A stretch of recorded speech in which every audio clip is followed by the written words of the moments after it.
Welcome to Public Speaking with Peter George. Do you want to be calm, confident, and credible every time you speak in public?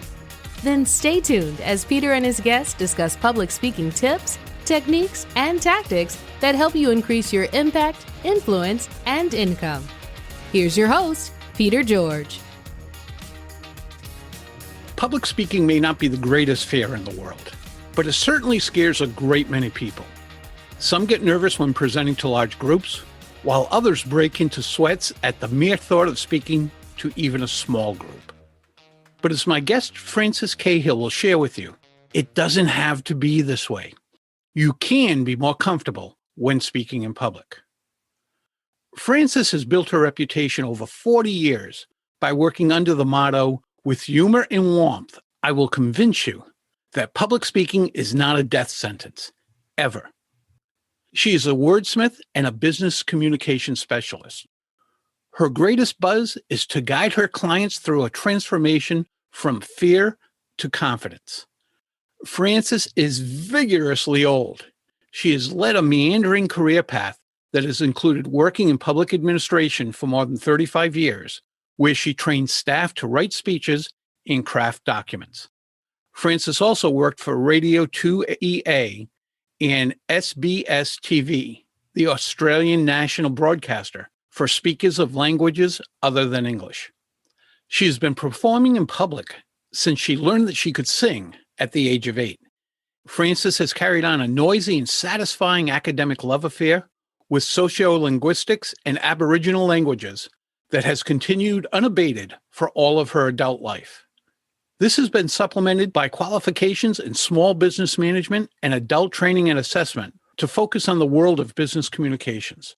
Her programs have been crafted to combine communication principles and theatrical techniques with fun and enjoyment as the background melody to help people tell their story with confidence and clarity. Welcome to the show, Frances. Thank you, Peter. Frances, can you explain to us what exactly is glossophobia? Glossophobia is the younger brother of social anxiety and is the fear that someone has of speaking in public. And we can take it one step further down and say it's the fear of not meeting expectations in speaking in public. People, I'm terribly frightened of speaking in public. Well, you could easily say, I'm a glossophobic. And a lot of people would have no idea what they meant by that. That's right, but at least it'd be It's not a term you hear all that often. At least it would be a conversation starter, or I'm not sure. It certainly would. You just said it's not just the fear of public speaking, but really how you're going to be judged when you're speaking. Is that correct? Yes, absolutely.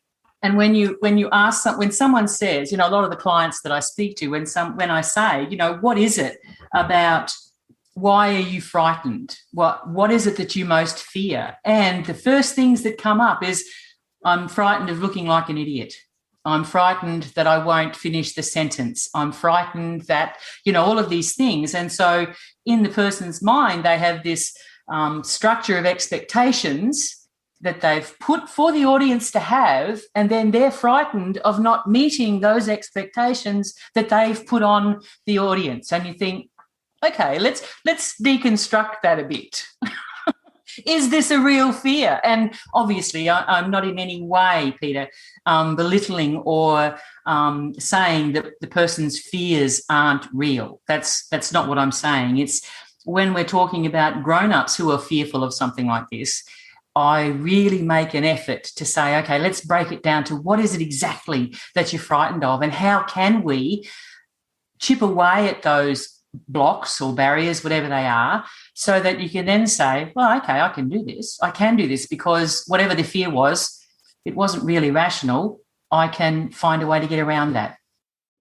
That to me, it's really important, particularly as grown-ups. And we really put a lot of pressure on ourselves when we want to be perfect. And I think that's part of that fear, isn't it? When we're saying, absolutely, what if I make a mistake? What if I forget what I'm going to say? What if they don't like me? How do we live up to that? Yes. How do we live up to that? No one knows what you're going to say until it comes out of your mouth. So how can you get it wrong? That's number one. Number two, they may not like me. Well, okay, what are you there for? Are you there to make them like you? Or what's your message? What is it that you want to tell them? I worked with a chap he was delivering safety messages. He was in an industrial sort of environment, and he had to deliver the safety messages. You can't do this with this particular chemical or whatever. And he said, what if they don't like me? I said, for me, I would much prefer that they don't like you, but they stay alive.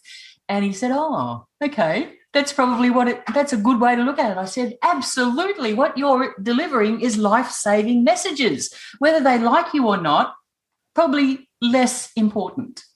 Yes. A public speaking trainer told me many, many years ago, better that your message is remembered than your name is remembered. You bet. Absolutely. And that's a perfect segue into what I was just going to say, Peter. If you believe in your message and your message is going to make a difference, whether it's, as I said, in the safety or that what you have to say is going to change someone's life, that message is the thing that you want them to remember. However you deliver it, whether it's funny or serious or, badly, what you consider badly, that message is what should be pulling you through. These people need to know this. I've got a contribution to make. Speaking of safety, when we were sending emails back and forth prior to this, yes, you mentioned the safest activity in the world.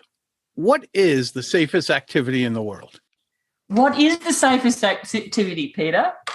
The safest activity in the world is public speaking. Why do you say that? Never in the history of personkind, has someone had a death certificate registered as public speaking. No one has died from public speaking. That's a great point. A lot of people say, oh, I'm going to die. Well, no, you're not. You might have very fast heart rate. You might be shallow breathing. You might be sending yourself into a faint. But none of those things are actually speaking in public. It's your body's response that's generating this, not the act of public speaking. So to my way of thinking, when you speak in public, it is the safest thing in the world. And of course, all the smart people in the audience say, yeah, well, what about all of the people who have been assassinated and all of that sort of stuff?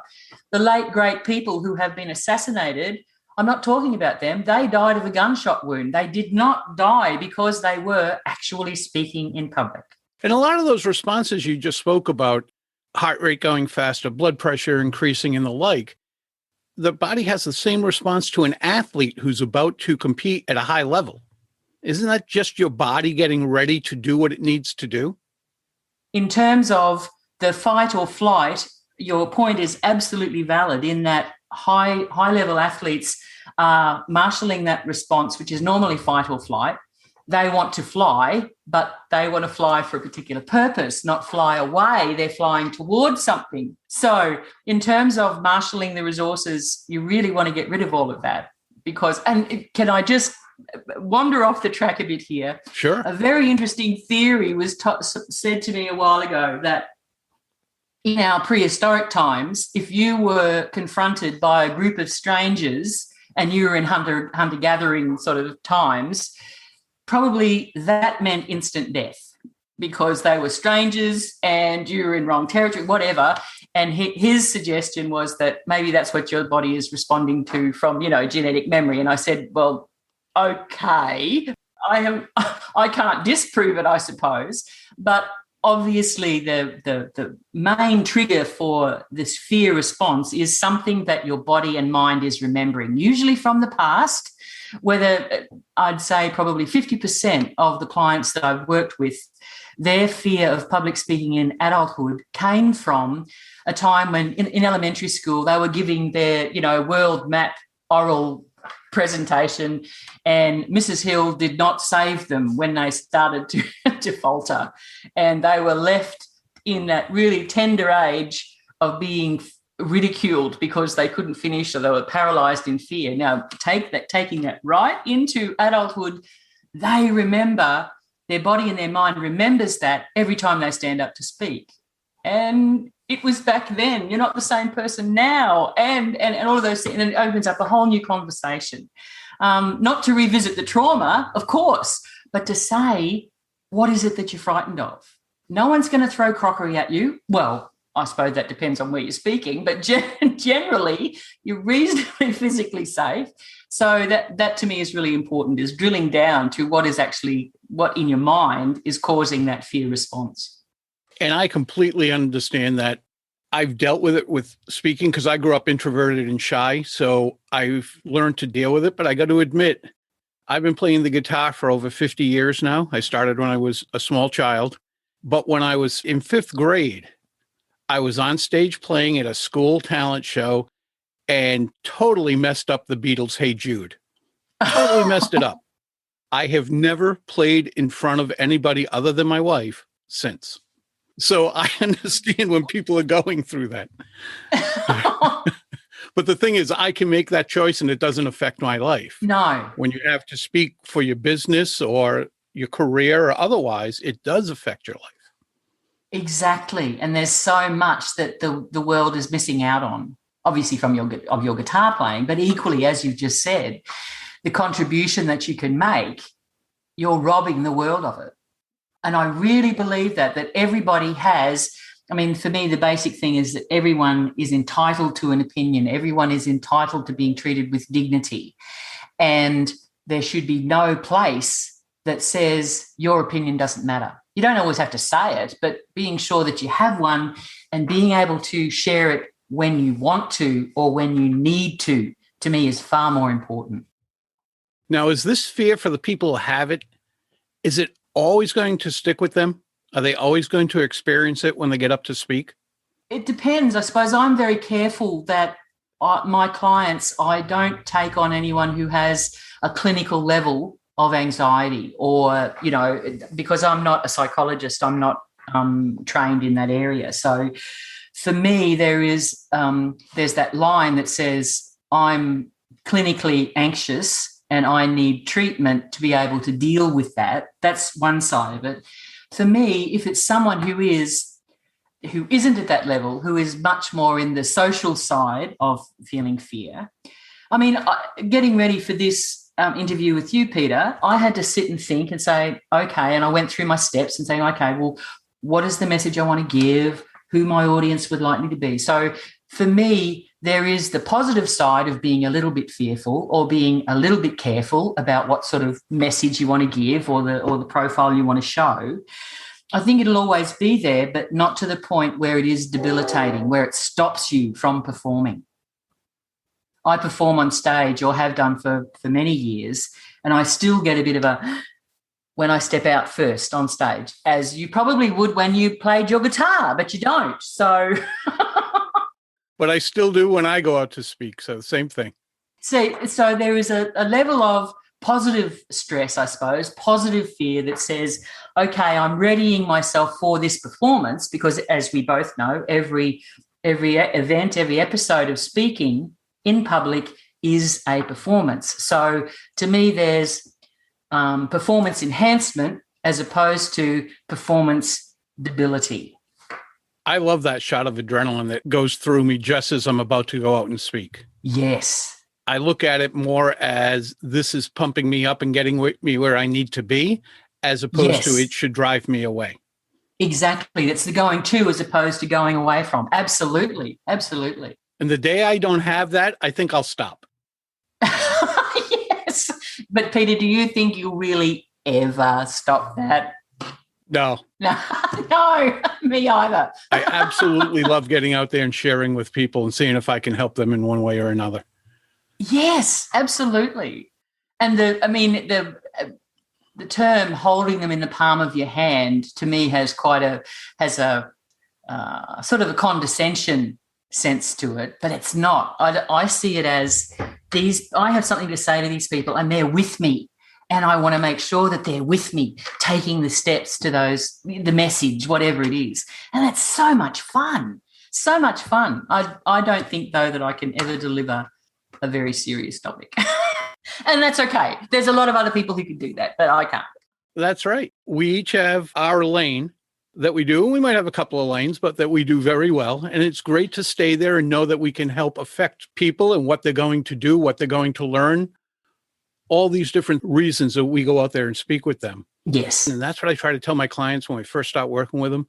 Wait till you feel that energy. Oh, yes. In the room, within yourself. It's the coolest thing.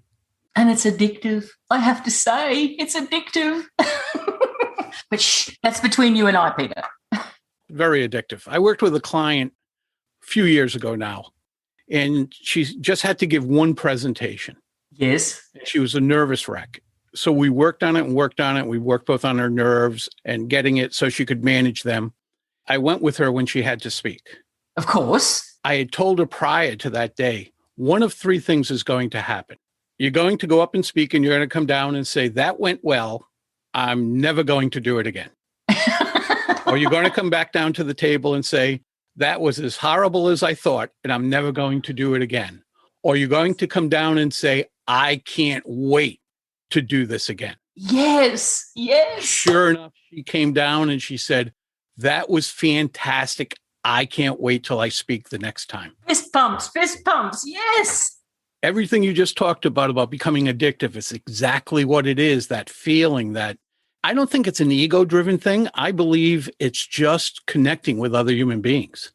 Oh, exactly. Absolutely. And then as a coach, I have to admit, though, when I can see that fire in a client's eyes and you know that they've got it, that's the cream on the cake for me. Oh, it's just, that's magic, absolute magic. I live for that moment. I use a light bulb instead of the fire I see a light bulb go off over their head and I say, they've got it. Yes. They've reached a level of confidence they probably didn't even know they had. That's right. So satisfying. And that person is now being able to step into a full level of living and contributing and engaging. I mean, one of my clients, really shy, it was a corporate group, so I didn't get to do too much in terms of individual work. And one of my clients, she said, you know, Fran, I can now confidently order a drink in the pub. Wow. What more could a coach ask for? Right. I go up to the bar and I don't feel it. I said, Ilana, we've made it. She said, I can say, I'll have a gin and tonic, thanks. And she will not be swayed from, no, I am not encouraging people to become alcoholics. Not at all. But it made a difference for her in a pub scene where normally she would be terribly, closed in. Right. She could go up and I think my job's done. My job's done. It was great. That is fantastic. It's just wonderful to see that happen to people, that transformation, or to use that term, coming out of their shell, whatever you want to use. Yes. But to have that happen and see the difference, and better yet, they feel the difference. Oh, yes. Yes, 100 times. It's just magic. There'll be a lot of people who won't go out and get help. Are there any steps they can do on their own that might help them? Yes, absolutely, Peter. There's 6 steps that I've got, but I'll do a particularly for people in small business, in that networking sort of arrangement and introducing yourself and your business. The 3 steps, I call them the magic 3. There's 3 steps. Is 1, know your why. Not only why you're getting up to speak, but why you're in business. Why are you in business? If it's to make money, okay, well, that's what we're all in business for. And if it's to give good service, well, okay, if you're in business, you should be giving good service anyway. So know your why. What is the individual experience that you want to have for your client? That's number 1. Number 2 is, what is your role? You don't have to be an expert speaker, but you are certainly the expert on your business, or you should be. So if you step out as the expert pest controller, example of a guy in pest control that I work with, he had the great face for it because he could do it deadpan. He'd step up and say, my name's Peter and I deal in death. And the audience went, what? He said, the death of your termites. And it just broke up the whole room. And it worked a little bit too well. But that to me is, what role are you taking? Are you the expert pest controller? Are you the dentist who will give people back their smiles? What is it that you want to do for each of your clients? And then finally is loving your voice. Whatever voice you've got, unless you want to do 2 years of speech pathology therapy, the voice is what you've got. So the idea then is, because of my theatre background and my sociolinguistics background, there are certain things that you can do that talk about stance and articulation and breathing and all of those theatrical things that will allow you to build confidence in a personal and individual way. So when you stand up, you know why you're there, you know what role you're going to step into, and you can speak clearly, articulate well, and project your voice well. Simple. 3 steps. Those are the things you need to do. 3 great tips. Use them again and again, as often as you like. Fran, where can our listeners learn more about you and your services? You can get some free downloads on my website, www.franciscahill.com.au. I'd really like it if they could join my Speak Easy Club group on Facebook. Free tips and techniques. We have Tuesday tips, Wednesday workout, Thursday think about. So every day there is a tip that can help you move forward in your public speaking career, whether that's being able to speak up at parents and friends night, or whether you had the PTA meetings, or it means ordering a drink in the pub. There's a whole bunch of things that you can get, a simple thing every day. So that's really what I'd like to have people join, is my Speak Easy Club, because it's free and you get something every day that will help you. So those are the 2 main things. Have a look on my website, get some free downloads. I've got a few courses and things there, but my main aim at the moment is to get people who are frightened to take the step and say, I want to do something about it. And this is really gentle and safe and calm. Nobody's going to make you do anything you don't want to do, but you will get some things to think about. Francis, it's been great having you here. It's been a lot of fun to have you here. Thank you. I really enjoyed it. Talk again soon. That's a wrap of another episode of Public Speaking with Peter George. Be sure to rate, review, and subscribe wherever you listen to your favorite podcast. Tune in Monday when you'll hear another episode of Public Speaking with Peter George, and again Thursday for your next episode of Quick Bites, public speaking tips and techniques you can digest in 5 minutes or less. Until next time, remember, when it comes to speaking in public, you've got this.